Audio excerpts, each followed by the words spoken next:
देखो exponent second chapter class 8 का, इसमें एक्सपोनेंट का लॉ होता है। पहले लॉ पता है कि नहीं पता है? जैसे P बाई क्यू और इसका पावर अगर 2 दिया हुआ है और इनटू का फिर P बाई क्यू और फिर इसका पावर भी अगर 2 दिया हुआ है, चाहे 3 दिया, पावर कुछ भी दिया हो कोई मतलब नहीं है। अगर P बाई क्यू यहाँ भी है और P बाई क्यू यहाँ भी है, ठीक है, न्यूमरेटर और डिनोमिनेटर दोनों सेम है, तो ये पावर क्या होते हैं? ऐड हो जाते हैं। और अगर यहाँ पे इंटू अगर डिवाइड का निशान होता है तो पावर यहाँ पे माइनस हो जाता है। आगे क्वेश्चन में भी आएगा, ठीक है, बताया जाएगा, ठीक है। तो इवैल्यूएट करना है, इसको इवैल्यूएट करना है तो लिखा है 4 का पावर -3, यानी कि ये चेंज हो जाएगा, क्या हो जाएगा? 1 बाई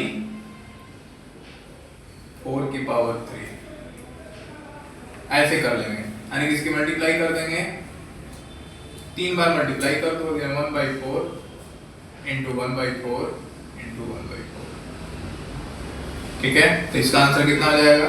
4 4 जा 16, 16 4 जा 164, ठीक है। तो ये पहला का आंसर। अब इसको भी इवैल्यूएट करना है, ये अभी इवैल्यूएट का क्वेश्चन चल रहा है। तो ये 1 बाई 2 है, यानी कि चेंज हो जाएगा, रेशनलाइज, ठीक है, इसको चेंज कर देंगे तो 2 की पावर 5 हो जाएगा, यानी कि 2 की पावर 5, यानी कि multiply 2 into 2 into 2 into 2 into 2, तो 2 2 जा 4, 4 2 जा 8 और 8 2 जा 16 और 16 2 जा 32, यानी कि इसका आंसर ही हो जाएगा।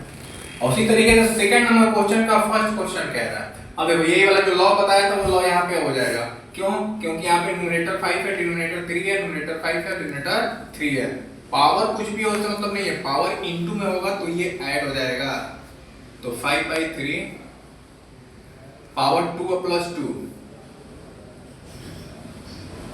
तो 5 बाई 3 पावर कितना हो जाएगा? 4, तो 5 बाई 3 यानी कि 3 बार 4 बार इसको भी लिखा जाएगा 5 बाई 3 और फिर इंटू 5 बाई 3। अब इसकी मल्टीप्लाई तो 6 25 3 3 जा 9 9 9 जा 81, ये इसका आंसर हो जाएगा। उसी तरीके से इसका, अब ये माइनस में है, उससे कोई दिक्कत नहीं है। सबसे पहले देखेंगे इसका न्यूमरेटर और डिनोमिनेटर, तो ये सेम है, तो 5 बाई 6 और प्लस ब्रैकेट में माइनस का 4, तो माइनस प्लस माइनस, तो 5 बाई 6 पावर कितना हो जाएगा? 2, इसको सॉल्व किया जाएगा तो 5 5 का 25 और 6 6 जा 36, ये इसका आंसर हो जाएगा। उसी तरीके से यहाँ भी सॉल्व करना है, तो ये इवैल्यूएट करने को बोला तो ये अलग है, ठीक है। यहाँ पे जो है पावर सेम नहीं है, अलग अलग है, और पावर भी अलग अलग है और न्यूमरेटर और डिनोमिनेटर यानी कि फ्रैक्शन भी अलग अलग है। तो इसको कैसे सॉल्व करेंगे?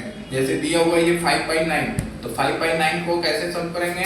माइनस का 2 दिया हुआ है तो इसको चेंज कर लेंगे, यानी कि 9 बाई 5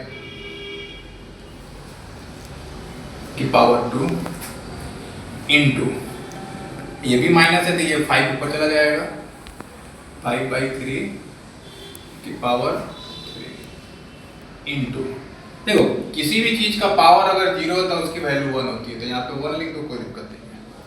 अब यहाँ पे 9 कितने बार है? 2 बार, ठीक है, यानी कि 9 बाई 5 इंटू 9 बाई 5 इंटू, अब ये 3 बार लिखना है, यानी कि 5 by 3 into 5 by 3 into 5 by 3 और इंटू का 1,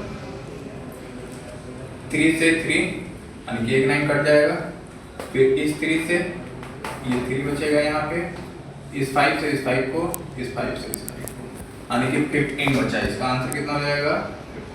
15, ठीक है। इसको आप लोग सब करके कमेंट बताओ कितना आंसर होगा, ठीक है। Thank you.